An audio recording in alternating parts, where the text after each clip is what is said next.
오늘도 계속해서 엘리바스의 궤변이 시작이 됩니다.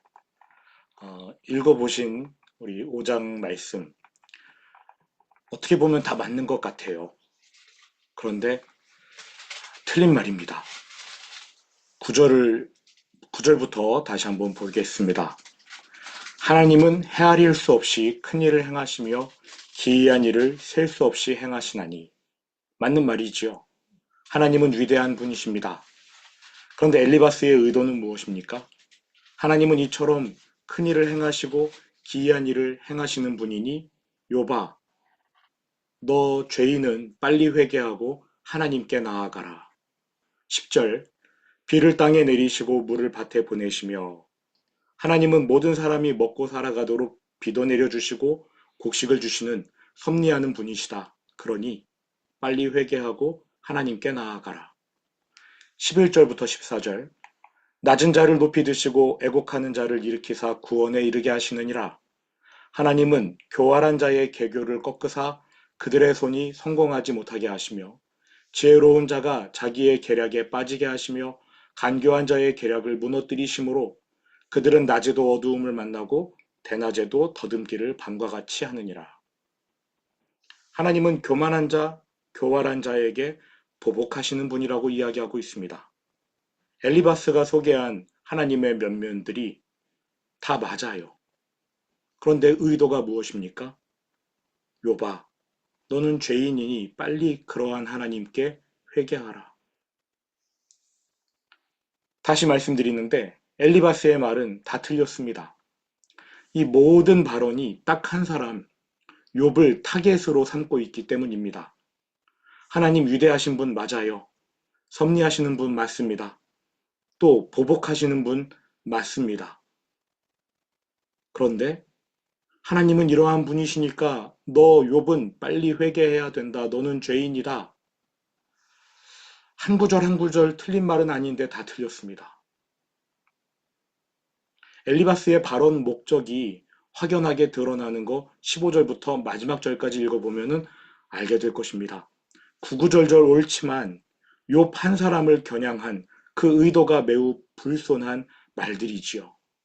15절, 하나님은 가난한 자를 강한 자의 칼과 그의 입에서 또한 그들의 손에서 구출하여 주시나니. 당시 가난한 사람은요, 의로운 사람으로 여겨졌습니다. 의롭기 때문에 가난하다. 자기들도 그러한 생각이 좀 있는 것 같아요. 하나님은 가난한 자를 강한 자의 칼과 그의 입에서 또한 그들의 손에서 구출하여 주신다. 하나님께서 의인들을 악인의 칼에서 구출해 주신답니다. 맞는 말이죠. 그런데 이 말을 누구에게 하고 있습니까? 욥에게 하고 있습니다. 생각해 보십시오. 욥이 어떻게 자기의 재산을 잃었습니까? 욥의 종들이 어떻게 살해당했습니까? 1장 15절, 스바 사람이 갑자기 이르러 가축들을 빼앗고 칼로 종들을 죽였나이다. 1장 17절, 갈대아 사람이 새무리를 지어 갑자기 낙타에게 달려들어 그것을 빼앗으며 칼로 종들을 죽였나이다.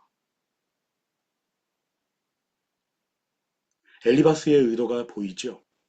15절, 하나님은 의로운 자를 강한 자의 칼과 그의 입에서 그들의 손에서 구출하여 주시나니. 그런데 욥은 지금 칼에 당했습니다. 그러니까 욥이 의롭다는 거예요? 의롭지 않다는 거예요? 의롭지 않다는 거예요. 욥은 의인이 아니어서 하나님이 그의 재산을 지켜주지 않으셨다. 소와 양과 낙타와 종들이 악인의 칼에 당한 이유는 욥이 죄인이기 때문이다. 이러한 자기의 판단을 드러내려고 엘리바스는 하나님의 거룩한 성품들을 들먹이고 있는 겁니다. 하나님은 크신 분이다. 섭리하시는 분이다. 악인에게 보복하시는 분이다.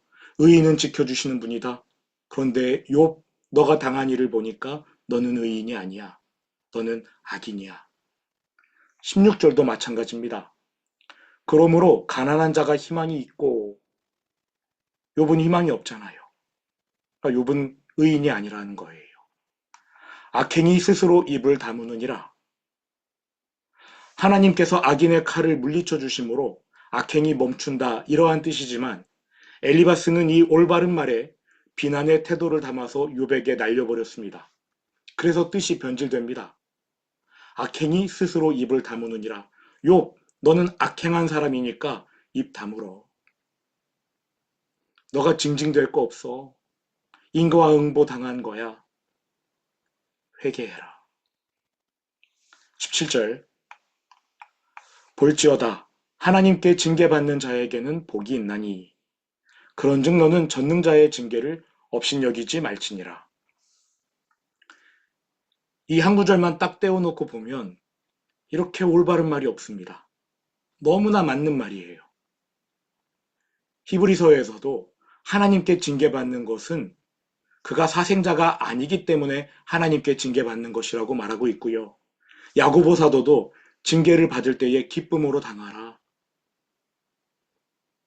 맞는 말이에요. 하나님의 징계에는 목적이 있습니다. 징계받을 때 감사히 여기고 회개하고 하나님께 나아가야 하는 거 너무나 귀한 신앙의 모습이지요. 여기서 엘리바스가 말한 징계는요. 더 큰 죄를 짓지 못하게끔 예방하는 차원에서 하나님이 가볍게 내리시는 처벌을 뜻합니다. 벌써 뭔가가 이상하지 않습니까? 욥이 가벼운 처벌을 받은 건가요? 일단 욥이 받은 고난이 처벌입니까? 벌이 아니에요. 게다가 그 고난의 수준이 가볍지도 않습니다. 엘리바스는 이 발언으로 욥을 2번 죽인 거예요. 하나님이 너에게 가벼운 징계를 내리실 때 너가 회개했다면 이렇게 크게 재앙을 당하진 않았을 것이다. 그런데 너가 회개하지 않고 뭉개고 있더니 결국 이 큰 재앙을 당한 것이다. 너는 당해도 싸다. 이러한 의도로 말하고 있는 겁니다. 너 하나님께 가볍게 징계받을 때 업신여겼지. 그래서 지금 이 큰 재앙을 당하고 있는 거야.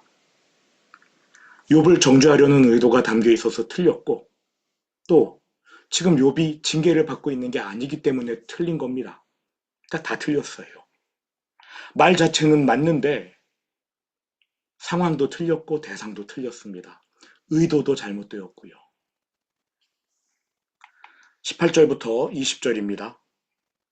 하나님은 아프게 하시다가 싸매시며 상하게 하시다가 그의 손으로 고치시나니 6가지 환난에서 너를 구원하시며 7가지 환난이라도 그 재앙이 내게 미치지 않게 하시며 기근 때의 죽음에서 전쟁 때의 칼의 위협에서 너를 구원하실 터인즉 내가 혀의 채찍을 피하여 숨을 수가 있고 멸망이 올 때에도 두려워하지 아니할 것이라.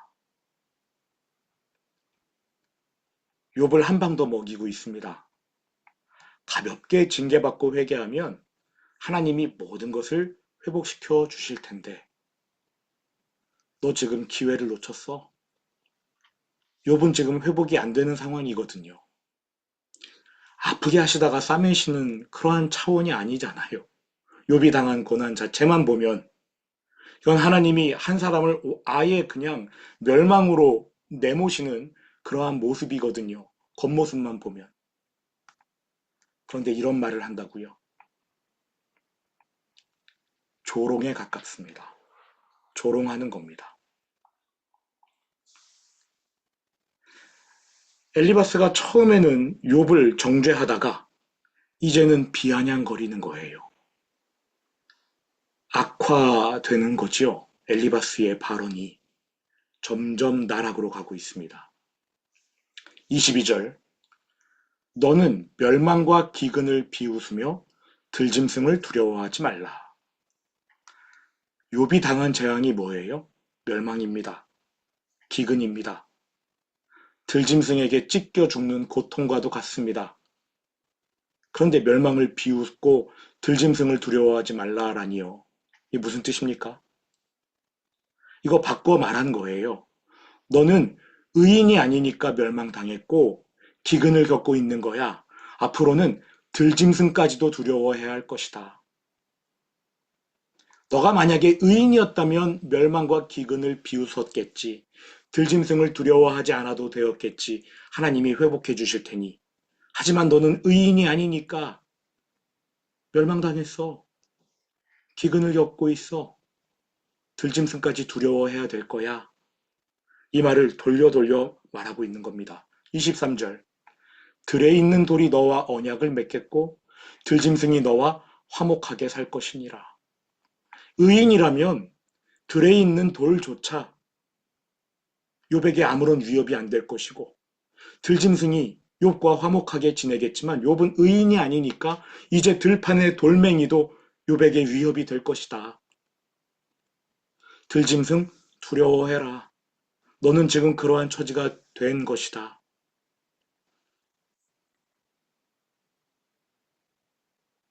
24절입니다. 내가 내 장막의 평안함을 알고 내 우리를 살펴도 잃은 것이 없을 것이며 욥 집이 무너지지 않았습니까? 내 장막의 평안함? 자녀가 다 죽었는데요. 내 우리를 살펴도 잃은 것이 없을 것이며 재산 다 잃었잖아요. 모든 것을 잃어버리고 이제 건강도 잃어버려서 점점 죽어가고 있어요. 시력도 잃어가고 있습니다. 그런데 이런 말을 해요. 아무리 회개를 촉구하고 싶어도 이러한 식으로 말하면 안 되는 거 아니겠습니까? 25절. 내 자손이 많아지며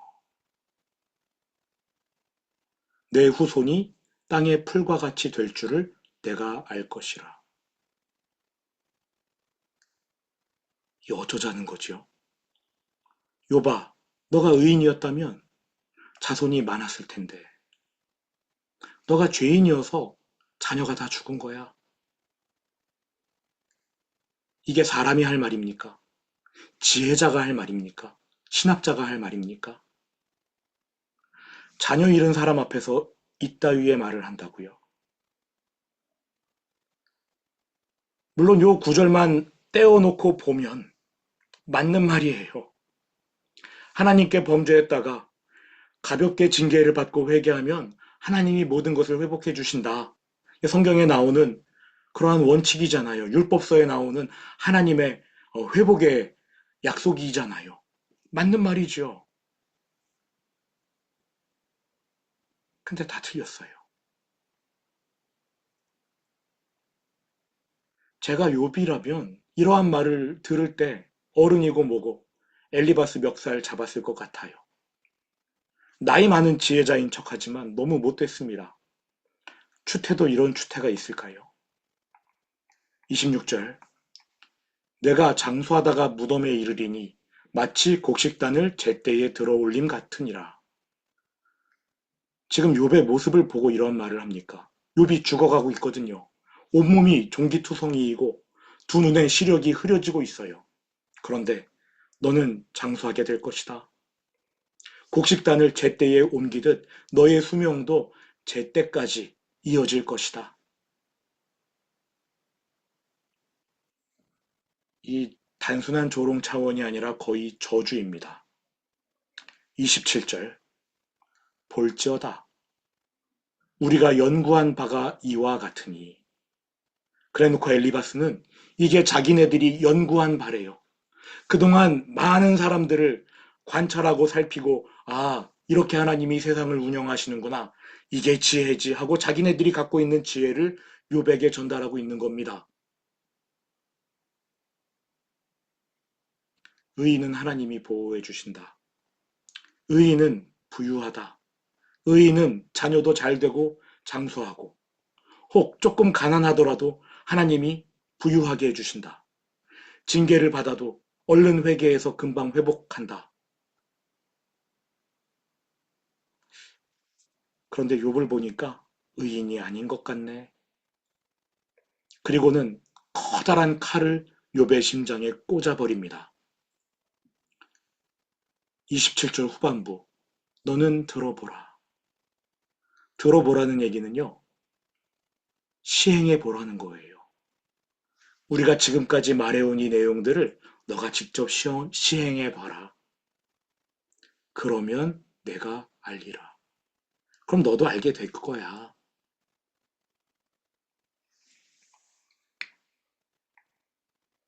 뭘 어떻게 시행해요? 다 죽어가는데. 엘리바스의 잘못은 어디에서 시작되었습니까? 딱 한 단어에서 시작되었습니다. 어제 우리가 살펴본 나라면, 나라면,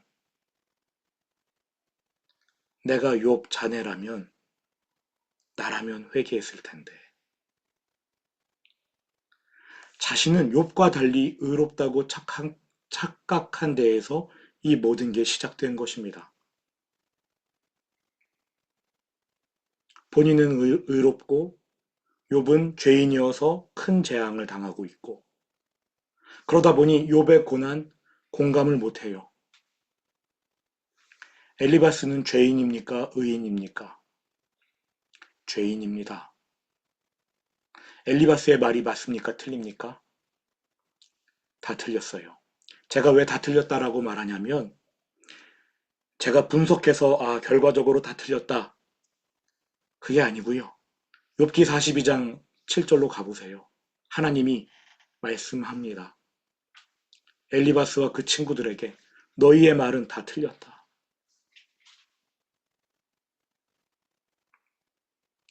엘리바스 본인도 죄인인데 본인의 논리대로라면 엘리바스도 욥이 당한 일을 똑같이 당해야 하는 거 아니겠습니까? 왜 자신에게는 큰 재앙이 닥칠 수 있다는 사실을 간과하고 있나요? 본인은 의인이기 때문에. 그래서 욥을 정죄할 자격이 있다고 생각하는 겁니까?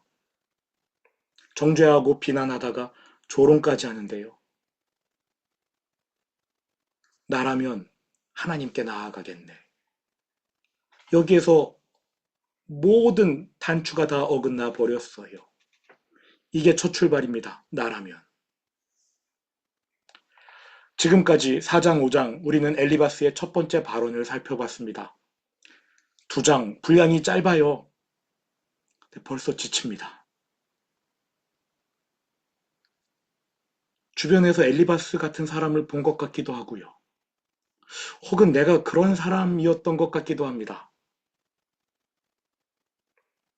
여러분 곁에 욥과 같은 사람이 있으면 여러분 무슨 말을 해주시겠습니까?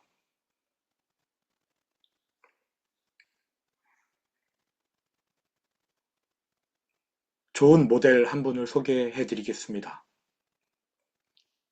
나사로가 죽었을 때 예수님은 슬픔에 잠긴 마르다와 마리아를 찾아가셨습니다. 나사로가 왜 죽었는지, 그 죽음의 원인, 당연하죠. 죄와 사망의 저주, 인간이 갖고 있는, 태어나면서부터 갖고 있는 죄와 사망의 저주 때문에 나사로가 죽은 거예요. 병 걸려서 죽었습니다. 그런데 예수님은 그 죽음의 원인을 신학적으로 가르치지 않으셨습니다. 마르다에게는 부활에 대해서 알려주십니다. 죄가 얼마나 무서운지에 대해 훈계하지 않으셨어요. 마르다에게는 그래도 마르다가 조금 대화가 되니까 마르다에게는 부활의 소망을 말씀하십니다. 그런데 마리아는요, 너무 슬퍼서 대화가 안 됐어요. 예수님 옷 가랭이 붙잡고 엉엉 울었습니다. 그때 예수님이 어떻게 하십니까? 성경에 나오지요. 예수께서 우시니라. 그 한 줄이에요. 마리아가 오열하니까 예수님이 그냥 울었어요. 신학자들은 그 예수님이 인간의 죄에 대한 운명, 저주 이런 걸 생각하시면서 눈물을 흘리셨다. 그거 다 헛소리고. 마리아가 우니까 그냥 같이 우신 거예요. 여러분 주변에 고통당하는 사람이 있습니까? 혹은 여러분이 고통당하신 분이십니까? 고통의 원인, 무엇이든 상관이 없지요. 그 알아서 뭐 하게요? 정말 필요한 것은 예수님처럼 곁에 머물며 함께 울어주는 거 아니겠습니까? 들은 말씀 마음에 새기면서 주기도문으로 오늘 예배를 마치겠습니다. 하늘에 계신 우리 아버지, 아버지의 이름을 거룩하게 하시며 아버지의 나라가 오게 하시며 아버지의 뜻이 하늘에서와 같이 땅에서도 이루어지게 하소서. 오늘 우리에게 일용할 양식을 주시고 우리가 우리에게 잘못한 사람을 용서하여 준 것 같이 우리 죄를 용서하여 주시고 우리를 시험에 빠지지 않게 하시고 악에서 구하소서. 나라와 권능과 영광이 영원히 아버지의 것입니다. 아멘.